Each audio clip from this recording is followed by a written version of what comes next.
নমস্কাৰ স্বাগতম জনাইছো এয়া হল দ্য প্ৰাইম টাইম শ্ব অৱশেষত অন্ত পৰিল বহু জল্পনা কল্পনাৰ কৰোনা কালৰ মাজতো গুৱাহাটীত অনুষ্ঠিত হ'ব শাৰদীয় দুৰ্গোৎসৱ কিন্তু এইবাৰ অনুষ্ঠিত হ'বলগীয়া কৰোনাকালীন পূজাত থাকিব চৰকাৰ প্ৰশাসনৰ বহু গুৰুত্বপূৰ্ণ নীতি নিৰ্দেশনা অৱশ্যে গুৱাহাটীতে যে এই নীতি নিৰ্দেশনাসমূহ পালন কৰিব লাগিব তেনে নহয় অসমৰ প্ৰত্যেকটো প্ৰান্ততে য'ত পূজা অনুষ্ঠিত হ'ব তাত সেই একেই নীতি নিৰ্দেশনাসমূহ মানিব লাগিব কোভিডৰ নীতি নিয়মৰ মাজেৰে দুৰ্গা পূজা অনুষ্ঠিত হ'ব পঞ্চমী আৰু দশমীৰ দিনা পূজা কমিটি আৰু পুৰোহিতৰ বাবে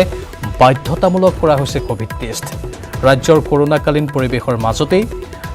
শাৰদীয় দুৰ্গোৎসৱ হ'ব আৰু জিলা প্ৰশাসনৰ অনুমতি সাপেক্ষে কোভিডৰ নীতি নিৰ্দেশনা মানি এইবাৰ পূজা কমিটিয়ে আয়োজন কৰিব লাগিব দুৰ্গা পূজা এইবাৰৰ পূজাৰ লগত জড়িত প্ৰত্যেকখন কমিটিৰ সদস্য আৰু পূজাৰ পুৰোহিতে কোভিড টেষ্ট কৰাটো বাধ্যতামূলক হৈছে পঞ্চমীৰ লগতে দশমীৰ দিনা কোভিড টেষ্ট কৰিব লাগিব পূজাৰ লগত জড়িত লোকসকলে পূজাৰ সময়ত আৰতি কৰিব পাৰিব যদিও সাংস্কৃতিক অনুষ্ঠানৰ লগতে প্ৰতিযোগিতা অনুষ্ঠিত কৰিব নোৱাৰিব কমিটিসমূহে পূজা কমিটিসমূহে ৰাজ্য চৰকাৰৰ নীতি নিৰ্দেশনা অনুসৰি 10 বজাৰ ভিতৰত বন্ধ কৰিব লাগিব পূজাৰ মূল মণ্ডপ লগতে 9 বজাৰ ভিতৰত বন্ধ কৰিব লাগিব হোটেল ৰেষ্টুৰাসমূহ পূজাৰ সময়ছোৱাত দুচকীয়া বাহনত যাব নোৱাৰিব দুজন ব্যক্তি কেৱল পূজাৰ কেইদিনৰ বাবেহে এই নিয়ম বান্ধি দিয়া হৈছে দুচকীয়া যিসমূহ বাইক বা অন্য বাহন আছে সেইসমূহত দুজন পুৰুষ ব্যক্তি একেলগে উঠিব নোৱাৰিব অৱশ্যে এগৰাকী পুৰুষৰ লগত এগৰাকী মহিলা উঠাত বাধা নাই এটা মণ্ডপত এবাৰত 50 জনতকৈ অধিক লোকে যোৱাত বাধা আৰোপ কৰিছে ৰাজ্য চৰকাৰে অৰ্থাৎ 50 জনতকৈ অধিক লোক সমবেত হ'ব নোৱাৰিব এখন মণ্ডপত এবাৰত আনকি দেৱী বিসৰ্জনৰ দিনা কোনো পূজা কমিটিয়ে কৰিব নোৱাৰিব পূৰ্বৰ নিচিনা বৃহৎ সমতল এখন পূজাত ভক্তসকল যোৱাৰ বাবে প্ৰৱেশ আৰু প্ৰস্থানৰ ক্ষেত্ৰত থাকিব লাগিব দুখনকৈ গেট ইয়াৰ পূৰ্বেও অৱশ্যে বিগত বছৰসমূহত বহু পূজা কমিটিয়ে এনেধৰণৰ কিছু নীতি নিয়ম মানি চলে প্ৰৱেশ প্ৰস্থানৰ ক্ষেত্ৰত বিশেষকৈ শৃংখলাবদ্ধভাৱে যাতে সকলো হয় তাৰ ওপৰত দৃষ্টি ৰাখি এই ব্যৱস্থা কৰা হয় কিন্তু এইবাৰ কোভিড-19ৰ বাবে এই ব্যৱস্থা কৰা হৈছে যিসমূহ পূজা কমিটিয়ে প্ৰৱেশ প্ৰস্থানৰ দুখন গেটৰ ব্যৱস্থা নকৰে তেওঁলোকে এইবাৰ কৰিবই লাগিব বাধ্যতামূলক কৰা হৈছে মাস্ক আৰু চেনিটাইজাৰৰ কথা নতুনকৈ কোৱাৰ কোনো প্ৰয়োজন নাই সেয়া বাধ্যতামূলক হৈ আছে আৰু বাধ্যতামূলক হৈ থাকিব আৰু দুৰ্গা পূজাৰ সময়ত যদি সকলোৱে সাৱধানতা অৱলম্বন কৰে তেনেহ'লে পূৰ্বতকৈ কৰোনাৰ হাৰ কমিব বুলি মন্তব্য কৰিছে আজি স্বাস্থ্য মন্ত্ৰীগৰাকীয়ে যেহেতু বহু ক্ষেত্ৰত নীতি নিয়মসমূহ বান্ধি দিয়া হৈছে আমি আপোনালোকক জনাইছোঁ জল্পনা কল্পনাৰ অন্ত পৰিছে দুৰ্গোৎসৱ অনুষ্ঠিত হ'ব কিন্তু নিয়ম নীতি মানি চলিব লাগিব নিয়ম নীতি মানি চলিহে এইবাৰৰ দুৰ্গা পূজা অনুষ্ঠিত হ'ব লগতে পঞ্চমী আৰু দশমীৰ দিনা পূজা কমিটি আৰু পুৰোহিতৰ বাবে বাধ্যতামূলক কৰা হৈছে কোভিড টেষ্ট এই বাধ্যতামূলক কোভিড টেষ্টক লৈ পূজা কমিটিসমূহৰ পুৰোহিতসকলৰ বিশেষকৈ প্ৰতিক্ৰিয়াসমূহ আহিব ধৰিছে আমি আমাৰ সতীৰ্থ ধুবুৰীৰ সাংবাদিক জ্যোতিৰ্ময় চক্ৰৱৰ্তীৰ সৈতে যোগাযোগ স্থাপন কৰিছোঁ কি কয় পুৰোহিতসকলে বা পূজা কমিটিৰ ফালৰ পৰা কি কোৱা হৈছে এই নীতি নিৰ্দেশনা সন্দৰ্ভত জ্যোতিৰ্ময় আপুনি সবিশেষ জনাওক হয় নিশ্চয়কৈ যে আজি যি প্ৰট'কল দিয়া হৈছে এই প্ৰট'কল লৈ পেলাই বিভিন্ন ধৰণৰ ক্ৰিয়া প্ৰতিক্ৰিয়া বৰ্তমানে দেখা গৈছে কাৰণ যিসমূহ নিয়ম নীতি বান্ধি দিয়া হৈছে এই নিয়ম নীতি ইতিমধ্যে মানুহে কিছুমানে জানিছিল কাৰণ কোভিডৰ কাৰণে মাস্ক পিন্ধিব লাগিব চেনিটাইজাৰ ব্যৱহাৰ কৰিব লাগিব যিখিনি ছ'চিয়েল ডিষ্টেঞ্চ আছে সেইখিনি মানিব লাগিব সেইবিলাক কিন্তু ইয়াৰ পূৰ্বেই কমিটিসমূহ বিভিন্ন সময়ত জিলা প্ৰশাসনে মিটিং যোগে জনাইছিল আৰু তেওঁলোকে ইতিমধ্যে তাৰ কাৰণে সাজু হৈছে কিন্তু কিছু কথা এনেকুৱা আছে যেনেকুৱা পূজাৰীৰ ক্ষেত্ৰত কোৱা হৈছে কোভিড টেষ্টৰ কথা আমি পোনে পোনে কিছু কমিটি ওচৰলৈ যাব বিচাৰিছোঁ বৰ্তমানে আমি ধুবুৰী কালিবাৰীত উপস্থিত আছোঁ পূজা সংগঠকসকল আমাৰ লগত আছে যিসমূহ আজি নিয়ম নীতিৰ কথা কৈছে ইতিমধ্যে মন্ত্ৰীয়ে প্ৰেছ মিটত কথাখিনি জনাইছে আপোনালোকে হয়তো শুনিছে কথাবোৰ এই বিষয়ত আপোনালোকৰ প্ৰতিক্ৰিয়াটোকে আপোনালোকে কি ক'ব বিচাৰে এটা কথাৰ কাৰণে অলপমান সংশয় আছে যে আমাৰ পুৰোহিতৰ কাৰণে টেষ্টটো কি হ'ব আমাৰতো পুৰোহিত এজনে পুৰোহিত আছে তেওঁ যদি 18 বা 19 তাৰিখ টেষ্টটো কৰে তাত যেনেকৈ যদি ইনকেছ কিবা এটা নহয় বা হৈ যায় পজিটিভ হৈ যায় তেতিয়া তেওঁৰ ক্ষেত্ৰত আমৰা কি কৰিম আমাৰতো হেণ্ডছ নাই যে এক্সট্ৰা পুৰোহিত আছে বিকল্প পুৰোহিতৰ ব্যৱস্থা আপোনালোকে তেতিয়াহ'লে কৰিব লাগিব এতিয়া আহি আছে বিকল্প পুৰোহিত যদি কৰোঁ তেওঁতো টেষ্টটো কৰিবই লাগিব 18 বা 19 তাৰিখ তেওঁ দুটা পুৰোহিত বা তিনিটা পুৰোহিত যদি ৰাখোঁ ইনকেছ যদি কিবা এটা এনেকৈ খোলাই যায় তাহলে তো আমাৰ পূজাটোত প্ৰব্লেম হৈ যাব নহয় এইটোৰ কাৰণে এটা বৰ সংশয় দেখা গৈছে মানে পুৰোহিতৰ কমি আছে আচলতে পুৰোহিতৰ কমি আছে এটাই পুৰোহিত আমাৰ তো হেণ্ডছ আৰু বেলেগ পুৰোহিত নাই নহয় তাহলে এতিয়ালৈকে আমাৰ আৰু এটা পুৰোহিত চাব লাগিব যে আৰু এটা পুৰোহিত যোগাৰ কৰিলে তেনেহ'লে আমৰা এই পুৰোহিতৰ টেষ্টটো কৰিব পাৰোঁ নিশ্চয় কিছু সমস্যা আছে আৰু দাদা নিয়ম কানুনবোৰ আপোনালোকে শুনিছে কি ক'ব এইটো আমাৰ কাৰণে এই পূজাখিনি হ'ল যে আমি সাবেকীমতে পূজাখিনি কৰিম আৰু স্থানীয় এডমিনিষ্ট্ৰেশন যে গাইডলাইন্স আমাক দিয়ে সেইটো মানি আমি আমাক পূজা কৰিম এই পৰম্পৰা যে পূজা হৈ আছে এইটো আমি মানি চলিম সেইটো আমাৰ কোভিডৰ যেটো ৰুলছ ৰেগুলেশ্যন আছে সেইটো মানি আমি পূজা কৰিম কোভিডৰ নিয়ম নীতি মানি পূজা কৰিব পুৰোহিতৰ কথাটো তেওঁ উল্লেখ কৰিছে আপুনি যিহেতু পূজা কৰে কালিবাৰী দীৰ্ঘদিনৰ পৰা পুৰোহিতৰ অভাৱ আছে ধুবুৰীত বাহিৰৰ পৰা পুৰোহিত অনা হয় দুৰ্গা পূজাৰ সময়ত এই পুৰোহিতৰ টেষ্ট লৈ বা পূজাৰ নিয়ম কানুন কৰোঁতে 9 বজাত বন্ধ কৰি দিলে কিবা অসুবিধা হ'ব নেকি অসুবিধা এটা আছে তাৰমানে আমাৰ শাস্ত্ৰীয় বিধি অনুসাৰে সপ্তমীৰ দিনা ৰাতি দেৱীৰ অৰ্ধৰাত্ৰি বিহিত পূজা এটা শাস্ত্ৰীয় বিধি আছে তো সেইটো পূজাটো আমি কেনেকৈ কৰিম 9 বজাত যদি বন্ধ কৰি দিয়ে আমাৰ সেইটো পূজা অসুবিধা হৈ যাব আৰু কোভিড টেষ্ট কৰাৰ বাবে যে কৈছে পুৰোহিতৰ আমাৰতো পুৰোহিতৰ অভাৱ আছে ধুবুৰীতে অভাৱ তো টেষ্ট কৰিব যদি কিবা কাৰণে যদি পজিটিভ ওলায় তো বহুত অসুবিধা হৈ যাব এইটো চৰকাৰে যদি চাব লাগে অসুবিধা যদি না হয় তাক চাব লাগে চৰকাৰে নিশ্চয়কৈ অসুবিধা যেন নহয় পূজা কৰোঁতে আচলতে নিয়ম নীতি যিখিনি দিছে বান্ধি দিছে সেইখিনি মানিবলৈ কাৰো কোনো আপত্তি নাই ধন্যবাদ জনাইছোঁ জ্যোতিৰ্ময় এয়া আমি ধুবুৰীৰ পৰা পোনপটীয়া সম্প্ৰচাৰ দেখুৱালোঁ এইবাৰ আমি শিলচৰলৈ যাব বিচাৰিছোঁ কাৰণ দুৰ্গা পূজা বুলি ক'লে শিলচৰত এক অনন্য পৰিৱেশে বিৰাজ কৰে আৰু শিলচৰত আমাৰ সতীৰ্থ সাংবাদিক অনিৰুদ্ধ লস্কৰ আছে ফোন লাইনত আমাৰ সৈতে অনিৰুদ্ধ জানিব বিচাৰিছোঁ যিসমূহ প্ৰট'কল বান্ধি দিয়া হৈছে যিসমূহ নীতি নিয়মৰ কথা কোৱা হৈছে শিলচৰবাসীৰ মাজত কেনেধৰণৰ প্ৰতিক্ৰিয়া তেওঁলোকে এই নীতি নিয়মসমূহ সুচাৰুৰূপে মানি চলিবনে ঠিক কথা কৈছে প্ৰাঞ্জল যেতিয়াই প্ৰট'কল আহিছিলে তেতিয়াৰ পৰাই পিছত বহুতকেইটা সংগঠন জিলা প্ৰশাসন তাতে গৈছে জিলা প্ৰশাসনে গৈ আগতে কিয় জনোৱা নাই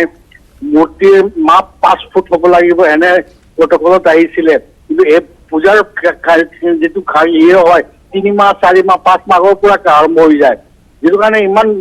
মেইনটেইন কৰা নাই যে এতিয়া 5 ফুট কৰা নাই কিন্তু যিটো যিমানখিনি পাৰে জিলা প্ৰশাসনে কৈ দিছে যে মেইনটেইন কৰিব লাগিব প্ৰট'কল এইটো এটা কথা যিটো কাৰণে পেণ্ডেলৰ ডেকৰেশ্যন বন্ধ কৰি দিয়া হৈছে সাউণ্ড চিষ্টেমো বহুত কম থাকিব লাইটিং একদমেই নাই পেণ্ডেল অঞ্জলি হ'ব না নাই আমি বহুত সংগঠনৰ যেতিয়া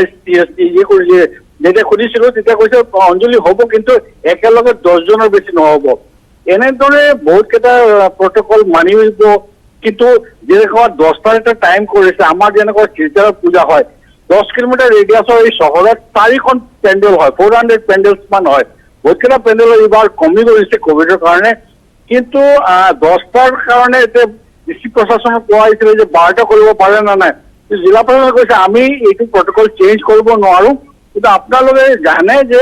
আপুনি 10টা জেগাত আপুনি 12টালৈকে থাকিব কিন্তু ইয়াত বেছি জন নাথাকে এনেদৰে কিবা কিবি মেইনটেইন কৰি যেনেদৰে পূজাটো এইবছৰৰ আমাৰ এই কাছাৰৰ পূজা হ'ব পাৰে দুৰ্গা পূজাটো এইটো এটা চাব লাগিব অনিৰুদ্ধ মানে এটা কথা ক'ব পাৰি যে নিয়ম নীতিসমূহ মানিব লাগিবই এইটো স্পষ্ট আৰু তাত অৱশ্যে কিছু কিছু ক্ষেত্ৰত কিছু শিথিলতা হয়তো থাকিবও পাৰে নহয় জানো ঠিক কথা প্ৰাঞ্জল দুৰ্গা পূজা এনেকুৱা এটা বস্তু আমাৰ কাছাৰৰ কাৰণে বেচিকেলি বেংগলী ডমিনেটেড এৰিয়া যিটো হয় পূজা টাইমৰ ছুটিৰ কাৰণে অল অভাৰ ইণ্ডিয়াৰ পৰা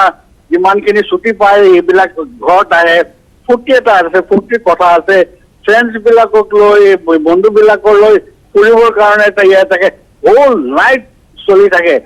এইটো পঞ্চমীৰ পৰা ষ্টাৰ্ট হয় দশমীত গৈ শেষ হয় কিন্তু এনেদৰে বহুতকেইটা কোভিডৰ এটা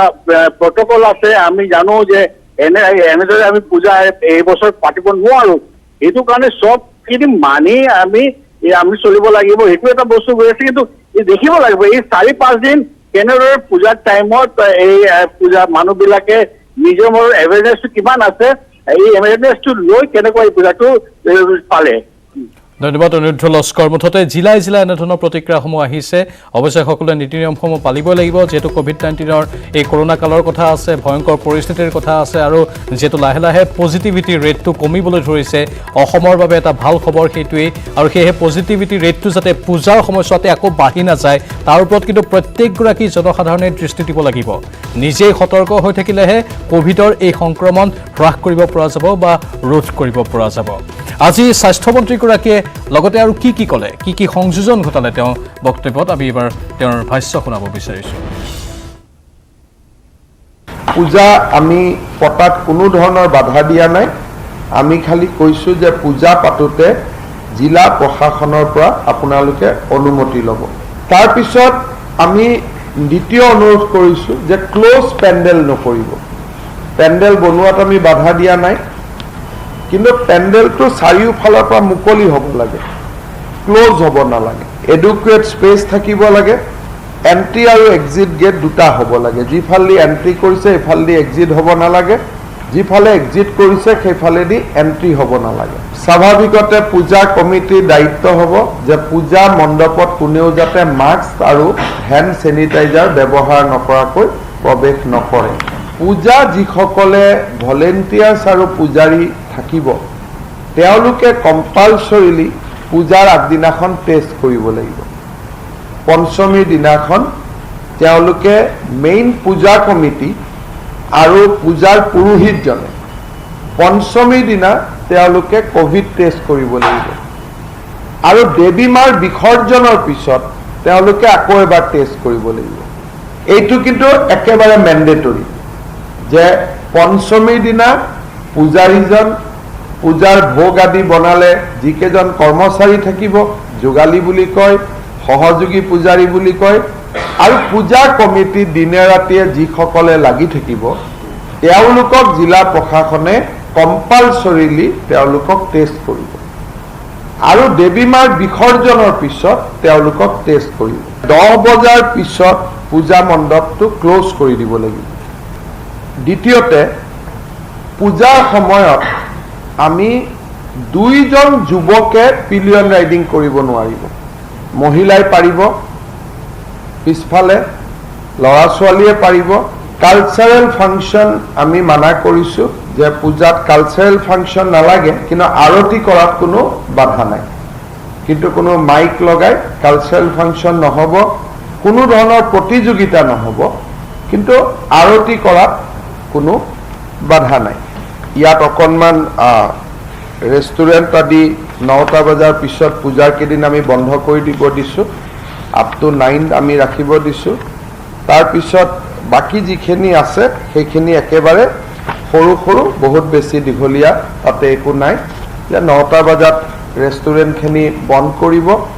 পিলিয়ন ৰাইডিং নকৰিব, কালচাৰেল ফাংচন নাপাতিব। এইখিনি হ'ল প্ৰট'কল। এইবাৰ মহানগৰীত চৰম লাঞ্ছিত আৰু বঞ্চিত হৈছে কৰোনা যোদ্ধা। বিগত 4 মাহ ধৰি সৰুসজাই কোৱাৰেণ্টাইন চেণ্টাৰত সেৱা আগবঢ়োৱা 27জন যুৱকক দিয়া নাই প্ৰাপ্য। অন কেমেৰা উচুপি উঠি স্বাস্থ্যমন্ত্ৰীলৈ তেওঁলোকে কাটৰ আহ্বান জনাইছে। বিগত 4 মাহ ধৰি কিয় তেওঁলোকক প্ৰাপ্য দিয়া নাই সেই প্ৰশ্নটো উত্থাপন কৰিছে। প্ৰাপ্য বিচাৰি গ'লেই কৰ্মত নিয়োজিত কৰা ছাইফুল আলী আৰু ৰুবুল আলীয়ে শাৰীৰিকভাৱে অপদস্থ কৰি পঠিয়াই বুলিও তেওঁলোকে অভিযোগ কৰিছে। ভুক্তভোগী 27জন যুৱকে বশিষ্ঠ থানাত ইতিমধ্যে এজাহাৰ দাখিল কৰিছে।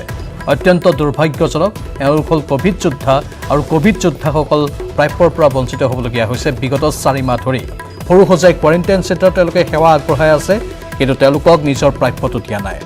অন কেমেৰাই তেওঁলোক উচুপি উঠিবলৈ বাধ্য হ'ল আৰু 2জন ব্যক্তিৰ নাম তেওঁলোকে উল্লেখ কৰিছে, ছাইফুল আলী আৰু ৰুবুল আলী, আৰু তেওঁলোকে শাৰীৰিকভাৱে অপদস্থ কৰে হেনো এই দুগৰাকী যুৱকে এই 27জন যুৱকৰ ওপৰত। আমি আমাৰ সতীৰ্থ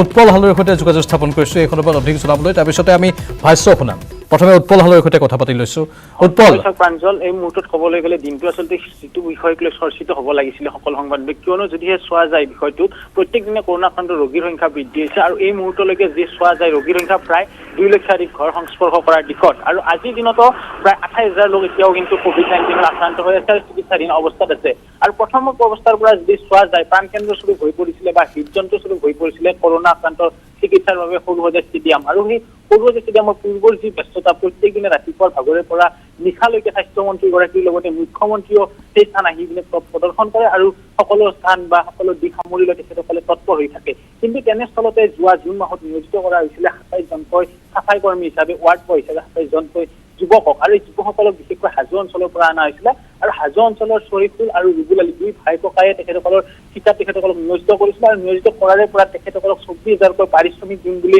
উল্লেখ কৰিছিলে। কিন্তু 24,000 পাৰিশ্ৰমিক দিয়াৰ পৰিৱৰ্তে তেখেতসকলে চলিবলৈ আচলতে এতিয়া প্ৰায় 4 মাহ হোৱাৰ পিছত তেখেতসকলৰ ধনৰ অভাৱ হৈছিলে, আৰু ধনৰ অভাৱ হোৱাতে বাৰে বাৰে তেখেতসকলে যেতিয়া ধন সাধি যায় বা ধন বিচাৰি যায় তেতিয়া কিন্তু তেখেতসকলক উপযোগ বুলি আক্ৰমণ কৰে। আৰু আজিও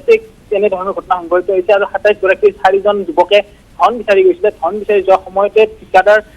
শ্বৰীফুল আৰু ৰুবুল আলী 2 ভাই ককায়ে মিলি তেখেতসকলক শাৰীৰিকভাৱে অপদস্থ কৰে আৰু অপদস্থ কৰাৰ লগে লগে তেখেতসকলে বশিষ্ঠ আৰক্ষী থানাত সি হাজিৰ হয় আৰু বশিষ্ঠ আৰক্ষী থানাত হাজিৰ হৈ তেখেতসকলে এখন এফআইআৰ দাখিল কৰে আৰু এফআইআৰ দাখিল কৰাৰ পিছতে কিন্তু ৰুবুল আলী আৰু মই ইতিমধ্যে উল্লেখ কৰিছে আপুনিও যে ৰুবুল আলী আৰু চাইফুল আলী দুই ভাই ককাই তেখেতসকলক নিয়োজিত কৰিছিলে আৰু নিয়োজিত কৰাৰ পিছতে যদি চোৱা যায় সৰু সজাই যিসমূহ লেতেৰা আছে বা সকলো পৰিৱেশ চাফ চিকুণ কৰাত কিন্তু এখেতসকলে নিয়োজিত হৈ থাকে আৰু প্ৰথম পৰ্যায়ত স্বাস্থ্যমন্ত্ৰী ডক্টৰ হিমন্ত বিশ্ব শৰ্মাই যদি চোৱা যায় যি ধৰণৰ যিসকল এই সেনানী আছিল সেনানীসকলক ফুলৰ মালাই হওক বা তেখেতসকলক যোদ্ধাসকলে যি ধৰণৰ সা সন্মান প্ৰদৰ্শন কৰিছিলে সেই কিন্তু সা সন্মানৰ পৰা তেখেতসকলে বিচলিত হৈছে যাৰ ফলত তেখেতসকলে ক্ষোভিত হৈ পৰিছে আৰু ক্ষোভিত হৈ নিউজ 18 অন কেমেৰা তেখেতসকলে স্বাস্থ্যমন্ত্ৰীগৰাকীলৈ উচুপি উঠি আহ্বান জনাইছে যে আমাকো কিবা এটা ব্যৱস্থা কৰি দিয়ক এনেদৰে 4 মাহ ধৰি তেখেতসকলে দৰমহা পোৱা নাই যাৰ বাবে ক্ষোভিত হৈ পৰিছে আৰু ইয়াৰ সমান্তৰালভাৱে যেতিয়া ধন বিচাৰি যোৱা সময়ত আন এজন মানুহৰ নাম ইতিমধ্যে আমাৰ তাত আহি পৰিছে কিছু সময় পূৰ্বে যিগৰাকী সাদেক লস্কৰ নতুনকৈ এমাহটোত কিছু সময় পূৰ্বে নাম এটা আহিছে সাদেক লস্কৰ তেখেতে তত্ত্বাৱধানত তেখেতসকলক নিয়ন্ত্ৰণ কৰা হয় আৰু সাদেক লস্কৰে তেখেতসকলক কয় যদি ধন বিচাৰি যায় তেতিয়া তেখেতসকলক কামৰ পৰা উলিয়াই দিম বুলি কয় সাদেক লস্কৰ নামৰ লোকজনে আৰু ইয়াৰ সমান্তৰালভাৱে স্বাস্থ্যমন্ত্ৰীগৰাকীয়ে কিন্তু এই বিষয়ে গুৰুত্ব সহকাৰে ল'ব লাগে কিয়নো প্ৰথম পৰ্যায়ত যি ধৰণৰ কৰোণা আক্ৰান্ত ৰোগীৰ সংখ্যাৰ হৃদপিণ্ড হিচাপে বিবেচিত হৈছে সৰু সজাই ষ্টেডিয়াম প্ৰতিটো খণ্ড বিখণ্ডকে তেখেতে চাইছিলে কি ধৰণৰ ব্যৱস্থা কৰাইছে তৎপৰ হৈ আছিল দিন ৰাতি একাকাৰ কৰি কিন্তু তৎপৰ হৈ থকা স্বত্তেও যি ধৰণৰ লোকসকলক বা চিকিৎসকসকলক যি ধৰণৰ সা সন্মান দিছিলে তেখেতসকলক সা সন্মান নিদিয়াৰ বাবে তেখেতসকলে সা সন্মানো বিচাৰা নাই তেখেতসকলে মাত্ৰ তেখেতসকলৰ দিন হাজিৰা বা পাৰিশ্ৰমিক বিচাৰি গৈছিলে পাৰিশ্ৰমিক বিচাৰি হয় উৎপল সেইটোৱে কথা আৰু তেওঁলোকৰ ভাষ্য আমি শুনাম যিহেতু ভুক্তভোগীসকলে উচুপি স্বাস্থ্যমন্ত্ৰীগৰাকীক আহ্বান জনাইছে যে তেওঁলোকে ইমান এটা অত্যন্ত গুৰুত্বপূৰ্ণ কামত নিয়োজিত হৈ আছে সেই কামটোত নিয়োজিত হৈ থকাৰ বিনিময়ত কেৱল প্ৰাপ্যটো তেওঁলোকক লাগে কিন্তু সেই প্ৰাপ্যৰ পৰা এটা দুষ্ট চক্ৰই তেওঁলোকক যেন বঞ্চিত কৰিছে কি কয় ভুক্তভোগী যুৱকে আমি শুনাই লৈছোঁ কোভিড-19 কাম কৰিছিলোঁ 6 জুলাইৰ পৰা আজি কিমানত 3 মাহ হৈ গ'ল 3 মাহৰ দিন ধৰি তাৰমানে আমাৰ এতিয়ালৈকে কোনো আমাৰ বেনাৰ দিয়া নাই মিডিয়াখনত তাৰপিছত আজি আমি তাৰমানে ঠিকাদাৰক মানে কৈছিলোঁ যে আমাৰ তাৰমানে 3 মাহৰ কাৰণে পইচাটো আমাৰ ৰেডি হ'লগৈ তাৰপিছত তেওঁলোকে ঠিকাদাৰ কি কৈছে আমাৰ 24 ঠাইত আমাক দিলে কিমান 15 আমি মানে নাই আমাৰ বিনিময়ত আমাৰ তাৰমানে অলপ হতাহতি মানে কাজিয়া হৈ গৈছে আমাক ঠিকাদাৰে পইচা নিদিওঁ বুলি কৈছে দিছে আমাক 13,000কে দিছে প্ৰথমতে 24,000 দিম বুলি কৈছে আজি 13,000 দিয়া আজি 13,000 কোনো মান্তি হোৱা নাই তাৰ বাবে চলি এতিয়া প্ৰতিবাদ কৰাৰ কাৰণে আমাক আহি তেখেতৰ ককাই মাৰিছে ৰুবুল আলী তেখেত তাৰ কাৰণে আমাক উচিত শাস্তি লাগে আজি এই বিপদৰ টাইমত আমি দেশৰ সৈনিকক জিয়া দিছোঁ সেই বিনিময়ত আমাক সেই আজি বিনিময়ত মাৰামাৰি কৰিছে তেখেতসকলে মাৰিছে আমাৰ ৰুমত আহি তাৰ উচিত শাস্তি লাগে আৰু আমি আমাৰ প্ৰতিবাদ কৰা হ'লে তেখেতে ডাইৰেক্ট আহি কয় ওলাই দিম ইমান আপোনাৰ সৰুসজাই ষ্টেডিয়ামৰ যিটো ইনচাৰ্জ আছে তেখেতে ইমান অভদ্ৰামি কৰে বাৰে তেখেতে আমাক আহি কয় ওলাই দিম তোমাৰ ওলাই দিম আমি কি কুকুৰ নেকি কি নাম তেখেতৰ তেখেতে সাদেক লস্কৰ বুলি কয় দ্য প্ৰাইম টাইম শ্ব' চলি থাকিব এইখিনিতে সময় হৈছে বাণিজ্যিক বিৰতিৰ